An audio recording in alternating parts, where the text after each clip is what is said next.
I'm doing the segment you're all here for. I all know what you want. I know what you want. Come on. I know what's up. You're here for the Turning Red review.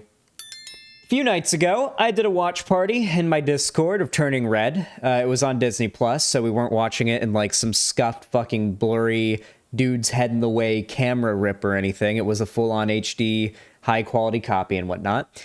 And we went ahead and we did a watch party of Turning Red. Honestly, there will be spoilers here, by the way. To go ahead and give my overall like review of the movie, it was cute.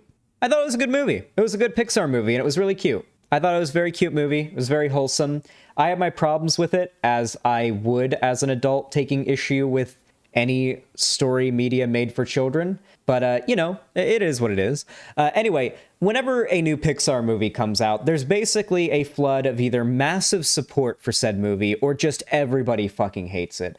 But regardless, there's always a group of people, usually very right-wing people, who take issue with basically any progressive elements virtue signaled in said movie and try to argue that it's part of some woke agenda that's being pushed in our media, despite the fact that right now Disney is under fire for funding politicians on the right in Florida pushing the Don't Say Gay bill due to the fact that they have Disney World there, and, you know, a lot of their enterprise exists in Florida, and they're incentivized to lobby the politicians in power there. So yeah, despite the fact that Disney is pro-money and will be pro-gay if it means being pro-money and anti-gay if it means pro-money whenever it suits them, they like to form a narrative about some cabal of LGBT whatever pedophiles, they like to say a lot, pushing for progressive themes in media. Usually if you go far enough, they'll say it's the Jews, but if it's just normal conservatives, they won't say it's the Jews, they'll just say it's progressives in general. It's all the JQ. It's just depending on how far to the center, how close to the center the right-wingers are, they don't outright say it's the Jews. That's basically the scale for this type of media critique. Anyway, so with that said, I went ahead and I watched the movie, and I'm going to be real, it's probably not going to be a movie that I'm going to rewatch much. I might rewatch it a couple more times in my life, but I certainly didn't dislike my time watching it. It's just that I'm not like a Disney adult, you know? Like, I'm not one of those adults who gets super hyped for the next Disney movie or the next Pixar movie. It's just not my thing. If there's like a lot of hype around it already and people are talking about it and saying it's good, I'll give it a watch just to be, especially if it's my job to talk about it like here, just to be caught up. But it's certainly not like my cup of tea. But if it is your cup of tea, and I know plenty of people whose cup of tea it is, then it is probably a great execution of that preference. The only issue with the movie, I guess I'll give like a brief rundown of what it's about. It takes place in the imaginary land of Canada.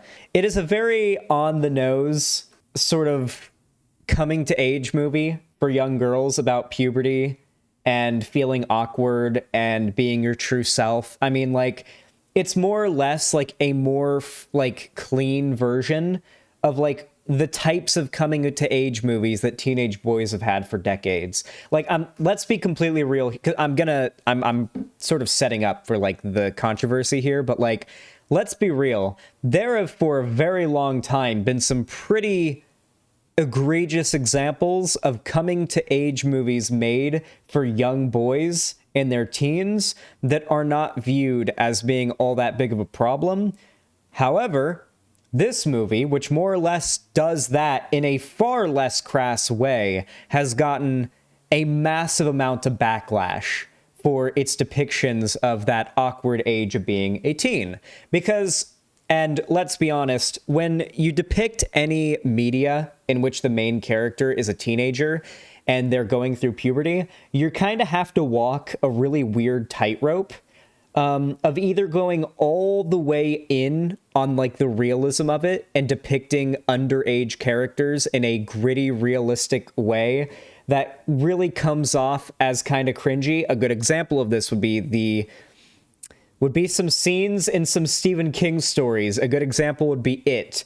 Or there's even some pretty graphic scenes describing masturbation in one of my favorite books, Roots. There's a scene that fairly graphically describes masturbation, Like the main character being like 14 or 15 years old and like being out on lookout for his village and then being like, holy shit, I can just jack off all night up here. That's an actual scene that happens in the book Roots. Highly recommend that book. God, that scene on it was so weird. And yet, these are beloved novels, and they were depicting a very real thing. 13-year-olds jack off. And if you're going to make a piece of media that's meant to appeal to, like, a 13-year-old boy and depict that sort of coming to age part of their life, then yeah, there's going to be a scene in the movie in which they're hiding their porno magazines under their bed. How many times have you seen the teenage boy hiding the porn from their parents or their friends in their room stereotype? How many times have you seen that? How many times? Chat, hypers, have you seen that at least a dozen times in media?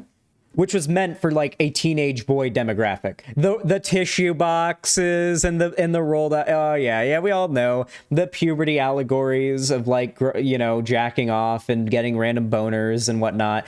Listen, this kind of stuff has existed for young dudes for a while, and it has always come off weird to adults because you're watching media made for like underage people discovering like their sexuality and their true selves. Like it's going to be weird for adults to watch, naturally, of course. However, it's going to be compounded just as much when you make the subject of said movies teenage girls instead of teenage boys. Ed, Edd n Eddy did a joke about that. Of course they did, and it was a kid's show, and people were fine with it because it was teenage boys, and teenage boys are degenerate little fucking perverts, and we accept that as a society, and we're cool with depicting that in media and in coming of age movies. But when it comes to young girls, it's, well, okay, let's not do the same thing there. We got to apply a double standard now. So Turning Red, pretty cute movie, pretty fucking cute movie. If we go ahead and we look at some of the tweets that have been going down about this movie, you can see that people have been pretty upset. Cool idea, but they're like 12, lol. They're both just getting into puberty. Maybe they'd be get together when they're older. Basically, there's like a trend of like shipping these characters, mostly by like minors I've seen on Twitter, at least when I've seen of it, and then adults coming along and telling these minors to stop shipping characters that are minors on Twitter. Like, if there's adults shipping these characters, I get it, but like, at the very least, these screenshots and most of what I've seen have been people like shitting on 14-year-olds for shipping 13-year-olds in a Pixar movie on Twitter. It's like, okay, come on, chill out. It's not that big a deal. Can you imagine being so fucking disgustingly touch-starved and sex-saturated that any amount of fraternal camaraderie instantly signals they are gays, they are in a homosexual relationship to your ghoulish porn-addicted brain? Like, these are comments on underage. They'll put a ladies' man shirt on a toddler, but as soon as it's LGBT, they assume it's sexual/pedophilia. Exactly. Like, these are underage. These are adults replying to kids, okay? These are adults replying to kids. I will say that, like, the amount of, like, people trying to, like, headcanon, it's not even... There's a difference between like posting your headcanon on Twitter, I will admit, and then like arguing with people on Twitter as to why your headcanon is right, okay? Like, I'm gonna be real, there was nothing whatsoever in Turning Red to suggest that any of the main characters are LGBT. I did go into the movie expecting it to be I thought that Miriam, the friend with the braces, was trans. Like, going into the movie, I was like blindsided by there never being any explicit acknowledgement of that whatsoever. The most you might get is that maybe she's a lesbian, that Miriam's a lesbian, because there's some lines from like May's mom that are a little bit like derogatory towards her. Like, I don't like that girl. There's something up with her. And it just didn't seem like she's trans, considering there's not a lot of... I don't think in 2002 there were a lot of like 13-year-old trans girls who like were acknowledged as such, had, you know, like a voice that was pretty obviously feminine. Like, I don't know. It just didn't really seem like they were going for any representation of trans people in that movie. Frankly, there wasn't much like LGBT representation in the movie, if I'm being honest with you. The most we really got, if I'm being honest, was like there was some like disability representation, and some racial and like indigenous representation, and some like immigrant representation that was pretty good. The cop, like the school like security officer, was like an immigrant. The sign out front of the school had some stuff about like indigenous things. There was there was a lot of elements of like woke messaging having to do with race and culture and immigration in the movie. Yeah, he was Sikh. Yeah. The security, the campus security guard in the movie was Sikh.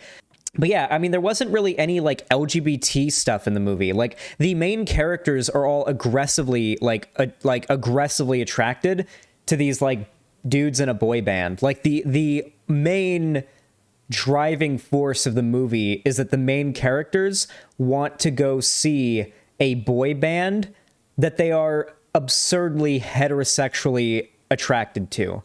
Now, I'm going to go ahead and get to the scene in the movie that a lot of people have gotten mad about, and the reason why I prefaced this review with the description of the teenage boy hiding the porn mags stereotype that we've seen 100 times in media, especially coming-to-age media for teenage boys. There is a scene in Turning Red, in which the main character, May, is with her friends, and they're walking down the street, and they pass, like, a gas station. And at the gas station, they're, like, 13, and there's this, like, dopey, stoner, 17-year-old, doesn't even notice them. Like, it's pretty clear he has no interest in these 13-year-old girls that are ogling at him through the glass. And, you know, it's the part of the joke is that he's not all that attractive looking of a guy, and it's meant to make fun of how shitty the standards of 13-year-old girls are to be attracted to this dopey stoner, like, loser working at the gas station who's like 17 years old and has no interest in them. So May sees this guy and develops a massive crush on him, and later in the night decides to hide under her bed and write some lewd art of her and him. Lewd art that her mother almost instantly walks in on her drawing and discovers, and just has the most Karen reaction you could possibly imagine to it. Just, I'm not kidding. She takes the journal, and in belief that her daughter could not have drawn such depraved things, she gets in the car with her daughter, drives to the gas station with a bunch of people there, like a bunch of her classmates and stuff like that watching, goes into the gas station while he's working, and then accuses him of being a pedophile, and like just creates a massive scene while threatening to call the cops, and then just humiliating the shit out of the main character, May. And then the next day she continues to like helicopter parent and like spy on her on campus and get her made fun of more. Compiled onto the fact that she is now going through puberty, which has activated this supernatural curse that travels through all the women in her family that result in them, when experiencing too many emotions, transforming into a giant red panda. What the fuck is this? It is a kids movie? What the fuck? This is a kids movie? Exactly. Hunger Master 69 in chat just perfectly exemplified the thought process that so perfectly demonstrates the double standard we have in our society. When I talked about, like, when we mentioned, like, the Ed and Nettie hiding the porno mags thing in an episode of Ed and Nettie, no one got upset about that. But, like, when the mom discovers the 13-year-old girl drawing some lewd pictures, and then the parents freaking out about it, a thing that actually happens, now it's a big deal because it's a teenage girl. Yeah, I mean, like, there's an obvious double standard there, and conservatives have sort of acted on that, especially. We've seen them melt down over it. Another huge part of the backlash over the movie is the art style. I think now's a good point to go ahead and sort of segue into the trailer. We'll go ahead and just watch the trailer. I'll give my review of the art style and why conservatives are so mad about it. And then I'll go ahead and list my issues with the movie, the things I liked, the things I didn't like, and then we'll wrap it up. I know, Canada.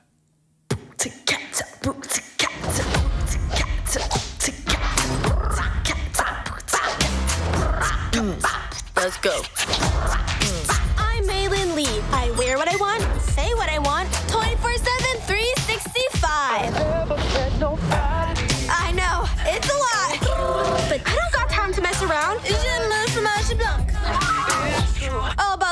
muscle. Am I right? You know what I will say? You know what I need to say right now about literally all the advertising for any like Pixar movie? The advertising for Pixar movies make them look so much more obnoxious than they really are when you watch the movie. It's actually not even funny.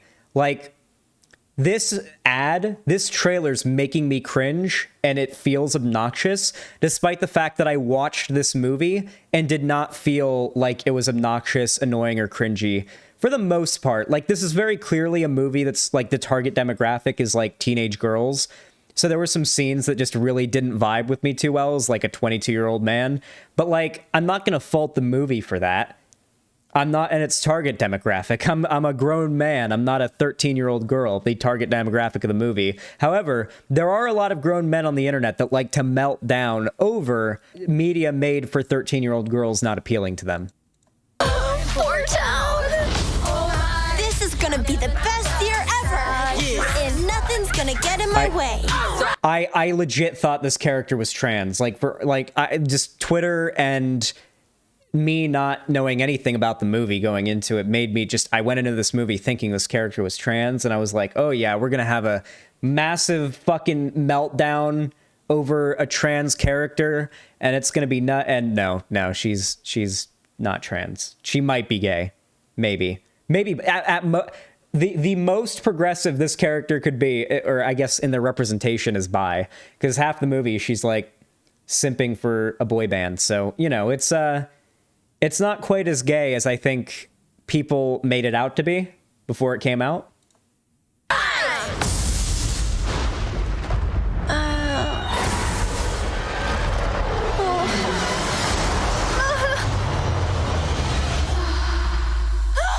May, breakfast is ready. I would fuck the mom. And I wouldn't pull out. Coming.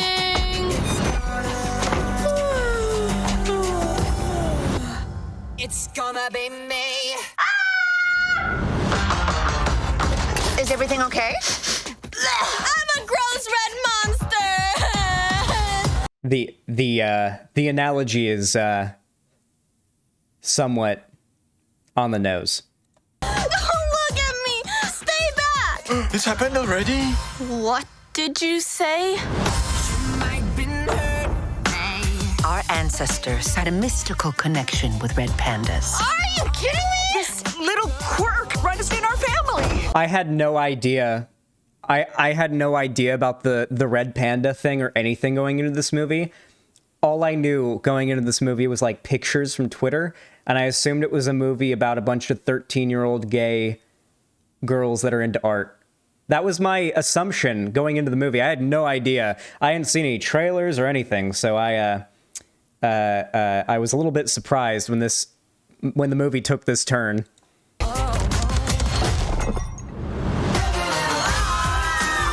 You're so cute. Sick. I've always wanted a tail. I'm a freak. We love you, May. You're our girl. Whoa. You're you. Any strong emotion will release the panda. Abby, hit me. She's a Do you know how panda. dangerous this is? You'll get whipped up into a frenzy and panda all over you. Oh. I remember I saw like a shit ton of people on Twitter pointing out that she has a continuous insulin patch, which I guess was like a big deal to some people on Twitter with type 1 diabetes. So that was pretty cool. My whole life I've been perfect little May May. But maybe I like this new me. Mama's girls.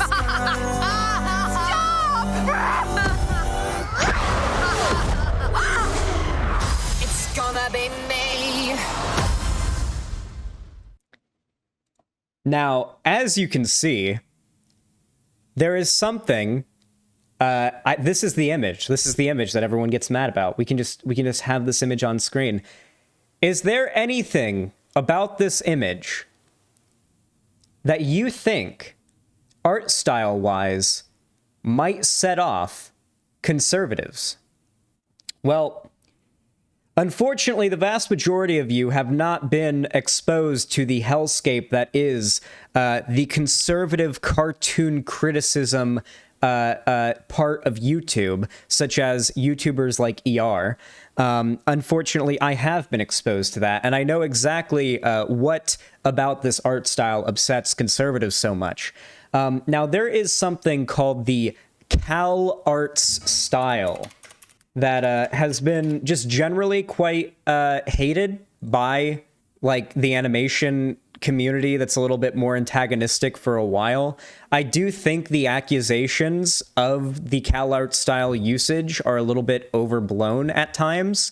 This image, for example, is thrown around a lot as an example of how animation is somehow becoming like less detailed, more rounded, and samey, you know? Even though this is kind of thing has been happening for a very long time, since Hanna-Barbera adult animation has done this with like the pseudo Family Guy art style for like over a decade. Anyway, this sort of like, as people in chat have said, bean head, bean mouth, and sort of rounded art style has become quite prevalent in animation, especially in the last 5 or 6 years. And when people saw this movie, especially when it comes to the face, like the head shape and the mouth shape, a lot of conservatives got really mad and said, oh, it's the Cal art style. Oh, man. Oh, Pixar animation has gone downhill. I'm not like the biggest Pixar animation watcher myself. I watched this movie, and I've watched a couple of recent Pixar movies that have dropped that people really liked. I watched a pretty long form review criticizing Raya the Last Dragon, which literally was Avatar the Last Airbender. Lindsay Ellis was right. She didn't deserve to get canceled, and fuck everybody who got mad at her for saying it. It was 100% true. If you're mad and you think it's wrong, then co-part her. I watched a long form review of Raya the Last Dragon, which showed plenty of its art style. I watched Encanto not too long ago and saw its art style. And I watched this movie, Turning Red, and saw its art style. I believe those are like the 3 most recent Pixar movies. And then obviously I've seen the classics from Monsters, Inc. to Toy Story to, we all know, to Incredibles and Incredibles 2. And I've seen plenty of like I watched Incredibles 2 because I had to. I mean, everyone loved the Incredibles, right? But like, I've been exposed. Wait, Encanto and Raya weren't Pixar? Was that Sony? Was Raya Sony? I could have sworn Raya was Pixar. Well, that makes sense. It sucked shit, from what I heard. It's also Disney. It was Pixar? It was Disney? It was Disney, but not Pixar? Disney and Pixar... Hold on. Is Pixar not, like, part of Disney? And Encanto was a Disney studio. Wait, Pixar and Disney aren't the same?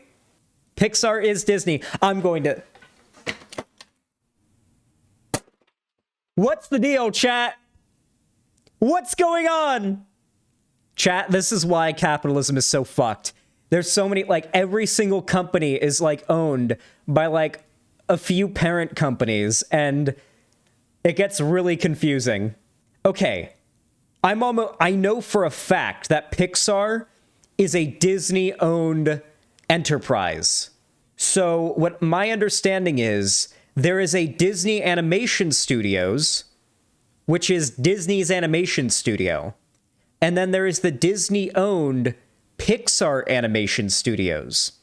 But essentially, they're all made by Disney-owned animators. There's probably a lot of crossover in their production, no doubt, right? Yeah, for sure. It's like how Riot owns Hypixel Studios, I'm sure. Nat the Christian, thanks for the $2. All Pixar is Disney, but not all Disney is Pixar. Thank you. Yeah, regardless, I've seen a lot of the movies in that vein as of late, and none of their art styles are the same. Across all of these movies, while there is the similarity of it being like 3D animation most of the time, across all the Pixar movies, to be more specific, usually they just kind of switch up the animation for each movie. Like, they fall into like a fairly similar batch of like style of being that 3D sort of recognizable thing, but like they switch it up every movie. I mean, Up was Pixar, right? Finding Nemo and Finding Dory were Pixar, right? I mean, they look not too dissimilar to this, but they all look a little bit different from each other. This isn't like the new Pixar style if you don't like it. I can't argue as to why you should like this style. That's not what I'm doing here. I'm not arguing why you should like this style. If this style is obnoxious, derivative, and annoying to you, then far be it from me to try to convince you that is, I can't change your opinion. What I'm saying is, if you're one of those people who thinks that like Pixar is going downhill because of this movie, that this is like the new Cal Arts animation style of Pixar and Disney animated movies, it's not. It's just this movie's art style. They change it up every movie. It's fine. And if you're one of the people mad about the representation in the movie and the more woke elements, then you can choke on my cock like your mom did last night because she liked it. And I'm sure you will too. Anyway, with all that said, let's get to the parts of the movie that I liked and I disliked. I thought it was a cute movie. I thought the animation, you know, the art style was pretty. You know, like it's a beautiful looking movie. Like when you actually watch the movie and see like the stuff in motion, it's very pretty looking. You know, there's a particular location in the movie towards the end that's like a bamboo forest that almost looks like Limbo, and it is gorgeous the way they animated that place. It is how I imagine the afterlife to look if it exists. Probably like the best depiction of it. So yeah, that was pretty cool. It's a really pretty movie. The voice acting is very good. I mean, it is at times the voices can be a bit grating because these are teenage girls speaking, but like it's good voice acting, you know, like outside of like the scenes where the voices get a little high pitched. It's good voice acting. Just the general acting is good. The animation I thought was good. I thought it was very colorful and cute. The messaging I thought was pretty good. There is one thing about this movie that bothered me. And I think it would bother me if I was a kid as well. And that's the only reason why I'm voicing this criticism. I have got plenty of criticisms as an adult man I could make, but as far as like this being a kid's movie and reviewing it as a kid's movie, there is one thing that I think even young kid me would have noticed. And that would have been the mom did not have nearly enough redemption for us to forgive her by the end of the movie. While her actions and her motivations are explained well, and we understand why she did what she did, her actions are still so deplorable throughout the movie, it doesn't really feel like she's made up for them at the end. And Kanto had the same problem with the matriarch of the family.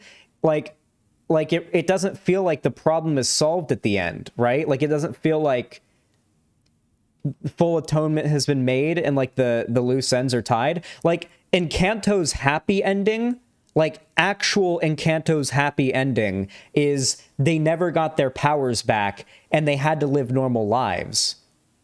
Because the ending of Encanto just leads to the cycle continuing of all of them feeling like the weight of the world is on their shoulders and their powers cause them to be responsible for all of the stress and the tasks they have on them. It's just going to be a repeat of the events that happened previously. There's no reason to suspect that all wouldn't happen again after the end of Encanto. That's my big problem with that movie. In this movie, I don't necessarily think that the mom is going to repeat those actions. I mostly feel like the mom has engaged in behavior that has really hurt her daughter to the point where I don't know if a sorry is enough. Like, at least for the audience to feel that there has been closure. I'm not saying that there needs to be like enough suffering or I'm talking about narratively. This does not apply to real life redemption, okay? That's not what I'm talking about here. Does not apply to real life. But as far as story narrative driven redemption goes, I didn't feel like the mom got a very good redemption story. Now, to be fair, this is a children's movie with a very limited runtime. Redemption arcs can be pretty difficult to do in that. However, I would argue that in response to that, you should then tone down how reprehensible the actions of the movie's main antagonist, revealed to be the mom at the end of the day. You should probably tone down just how bad she is if you aren't going to have the runtime to facilitate her having the sort of journey she needs to have for us, the viewers, to come out of it thinking she deserves our forgiveness, you know? she's the antagonist, though. Yeah, but the narrative of this movie is one in which the antagonist is redeemed at the end. Listen, I'm not trying to go all Lily Orchard on you guys. All I'm saying here is that, like, most of the movie is spent with May, the main character, either having a mental breakdown or bawling herself to sleep in her bed over things her mom has done. And then at the end of the movie, May realizes her mom was just like her as a kid and had the same treatment. And it's not that the mom comes to a realization in the end, it's that May comes to a realization in the end, which allows her to communicate her feelings to her mom in a way that results in her mom understanding her. It's not the worst thing in the world. It doesn't destroy the movie at all. However, it did bother me. It did bother me a bit that, like, it wasn't the mom has an epiphany and realizes on her own that she's wrong and reaches out to apologize to her daughter and make things right. That's the type of redemption arc that I like to see in media.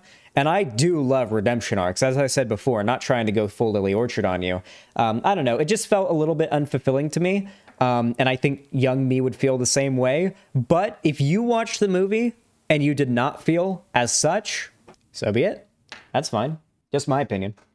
Anyway, those are my takes on Encanto. I hope you enjoyed my review. If you did, please consider leaving a like, subscribing, ringing the bell icon on my channel. All those things help the video, the segment, and me a lot more than you even realize. And of course, if you want to see more from me on the great wide web, consider following my social medias, all linked down below in the description, including my Instagram, Twitter, and my fan Discord, as well as my TikTok.